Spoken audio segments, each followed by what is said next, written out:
Bonjour frères et sœurs et bon dimanche à vous. J'espère que vous avez passé un agréable week-end. Le thème que nous allons développer ce matin est intitulé Le Dieu qui ferme les portes. Le Dieu qui ferme les portes. Dieu c'est l'absolu, l'alpha et l'oméga, le premier et le dernier.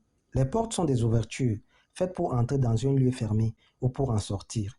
Les portes sont l'élément clé pour avoir accès à une pièce ou à un bâtiment. Notre Dieu ouvre et ferme constamment certaines portes selon son plan. Et en toute chose, Dieu est souverain. Ses voies sont insondables, ses voies sont impénétrables et surprenantes. Et ce dernier nous préserve toujours de tout ce qui peut nous rendre malheureux à long terme. D'où la fermeture de certaines portes dans notre vie, afin de nous enseigner, afin de nous transformer.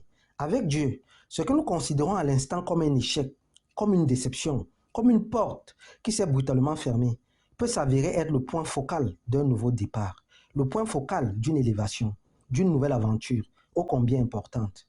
Avec Dieu, un mal peut rapidement se transformer en bien.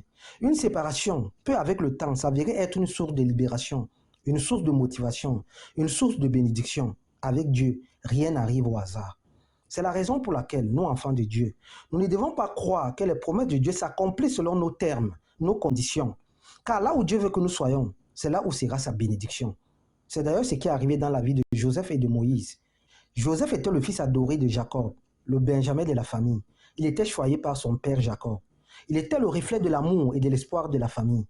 Sauf que le Seigneur fermera cette porte où tout paraissait si beau, si parfait, pour faire de Joseph un homme important, qui devait plus tard être le porte-flambeau de la famille. Un homme qui devait émerger, non pas en comptant sur son père, sur des soutiens, des parrainages, mais qui devait accomplir sa destinée tout en expérimentant la toute-puissance de Dieu. Vu qu'il était impératif que Joseph comprenne comment marcher avec le Dieu d'Israël, Moïse n'était pas en reste, car ce dernier est né dans les bras de sa mère. Moïse a connu la chaleur maternelle, mais cela a duré combien de temps? Imaginons-nous un nourrisson exposé aux eaux du Nil, déposé sur un courant d'eau continue. Dieu, pour amener Moïse à accomplir sa destinée, a dû fermer la porte qui semblait à cet instant la plus probable pour la survie et l'épanouissement de Moïse. Lorsqu'une situation arrive dans notre vie, malgré le fait qu'elle ne va peut-être pas dans notre sens, recommandons le discernement. Sollicitons toujours le discernement pour mieux appréhender les contours et les messages que Dieu nous passe. Car tout ce qui nous arrive est déjà planifié par le Tout-Puissant. Il connaît d'avance ce qui est bien pour nous.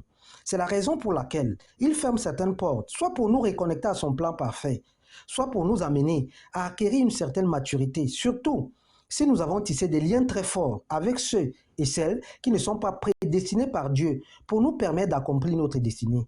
Simplement parce que leur façon de penser et leur influence vont carrément nous dérouter et retarder l'accomplissement des promesses de Dieu dans notre vie. D'ailleurs, l'Écriture déclare dans 1 Corinthiens 15, le verset 33, « Les mauvaises compagnies corrompent les bonnes mœurs. » Enfin, lorsqu'une porte se ferme, c'est parce que Dieu nous prépare toujours à quelque chose de plus grand. La vie, c'est devant. Et avec Dieu, les bonnes opportunités, les percées sont toujours inscrites dans l'avenir. Dieu nous réserve toujours quelque chose de meilleur. Ne perdons jamais à l'esprit que si Dieu voulait que ce projet se réalise, il devait se réaliser. S'il voulait que ce conjoint reste, il serait resté. S'il voulait que cette opportunité de voyage, de mariage soit la nôtre, peu importe le poids des ténèbres, cela devait s'accomplir.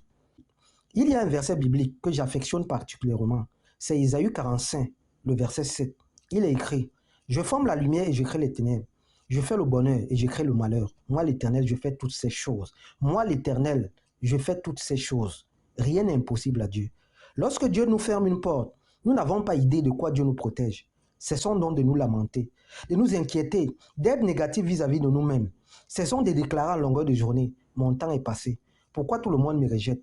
J'ai perdu toutes les opportunités de ma vie. » Et si dans le passé, certaines relations ou certaines personnes nous ont rejetés ou ont refusé de nous tenir la main, alors que nous comptions sur elles, sachons juste que c'était la volonté de Dieu pour notre vie, afin de nous protéger, de nous éloigner peut-être d'une mort certaine. D'ailleurs, la Bible déclare dans Genèse 50, le verset 20, « Vous aviez projeté de me faire du mal. Dieu l'a changé en bien pour accomplir ce qui arrive aujourd'hui, pour sauver la vie à un peuple nombreux. » Dieu veille sur chacun de ses enfants. Et ce dernier veut notre bonheur. Cependant, il fermera toutes les portes qui ne mènent pas à sa gloire. Nous devons lui faire entièrement confiance et nous abandonner à sa volonté, car tout concourt au bien de ceux qui aiment Dieu, de ceux qui sont appelés conformément à son plan. Et lorsque certaines situations se présentent dans notre vie, sollicitons toujours le discernement au travers du Saint-Esprit pour mieux appréhender les signes et les contours de ce qui se dresse devant nous. Sur ce refus d'embauche, au lieu de continuer à nous lamenter, à nous culpabiliser, à nous apitoyer sur notre sort, à nous questionner pourquoi le Seigneur permet ceci ou cela, pourquoi cette porte que nous prenions pour la bonne s'est brusquement fermée, pourquoi cet ami, ce proche parent qui hier nous soutenait, subitement devient détracteur dans notre vie. Remettons-toi en les mains de Dieu et avançons.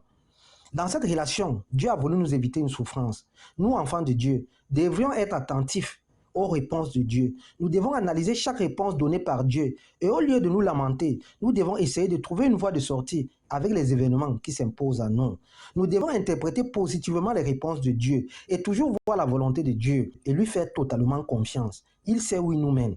Dieu ferme certaines portes pour nous pousser vers notre destinée, pour nous pousser vers sa volonté. Bon dimanche et bon début de semaine. C'est ce thème que nous avions à développer ce matin. Merci.